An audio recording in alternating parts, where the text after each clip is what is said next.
Minum air laut. Janganlah kamu mengasihi dunia dan apa yang ada di dalamnya. Jikalau orang mengasihi dunia, maka kasih akan Bapa tidak ada di dalam orang itu. 1 Yohanes 2 ayat 15. Pernahkah kita bertanya, untuk apa manusia diciptakan? Ada yang menjawab, untuk menikmati kesenangan yang ada di dunia ini. Benarkah kita bisa dipuaskan dengan menikmati kesenangan di dunia ini?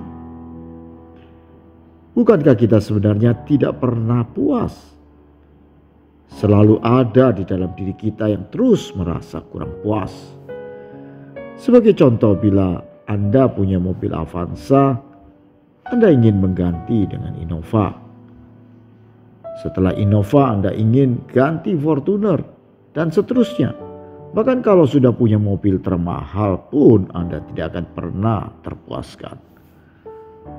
Bagi ibu-ibu juga demikian, tidak pernah terpuaskan walau sudah memakai tas dengan harga yang paling mahal.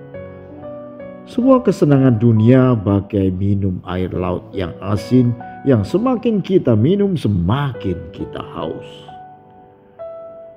Mungkinkah sebenarnya kita tidak diciptakan untuk dunia? Atau dunia ini bukanlah tujuan akhir kita? Atau kesenangan dunia ini hanya sebuah gambaran akan dunia lain yang adalah tempat kita yang sebenarnya? Jika memang demikian, kita harus bersikap lebih berhati-hati dan tidak menganggap kesenangan dan berkat duniawi sebagai segala-galanya yang harus kita perjuangkan.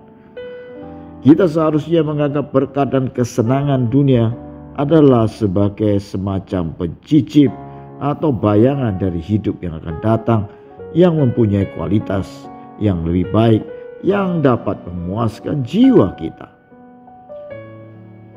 Hal ini sejalan dengan bunyi firman Tuhan yang ditulis oleh Rasul Yohanes. Sebab semua yang ada di dalam dunia, yaitu keinginan daging dan keinginan mata, serta keangkuhan hidup, bukanlah berasal dari Bapa, melainkan dari dunia. Dan dunia ini sedang lenyap dengan keinginannya, tetapi orang yang melakukan kehendak Allah tetap hidup selama-lamanya. 1 Yohanes 2 ayat 16-17. Kalau kita merenungkan lebih dalam ayat di atas, Yohanes tidak menganjurkan kita mengarahkan tujuan kita pada semata-mata keinginan dunia, seks, harta, dan kekuasaan. Hal ini tepat seperti gambaran tentang air asin yang semakin banyak diminum, maka semakin kita menjadi haus. Dan kalau kita minum terus, kita akan cepat mati. Kalau begitu, kita harus memperbarui cara berpikir kita, dan kita harus memprogram ulang cara berpikir kita.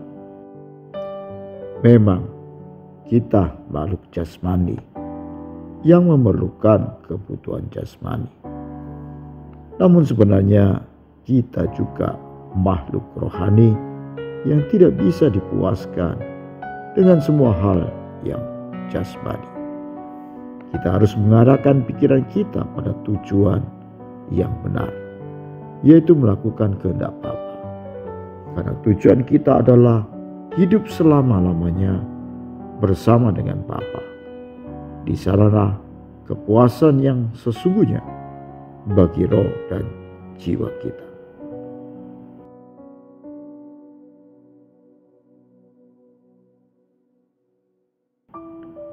Jika kita tidak mendisiplin diri dari perkara duniawi, maka dunia akan menjadikan kita hambanya.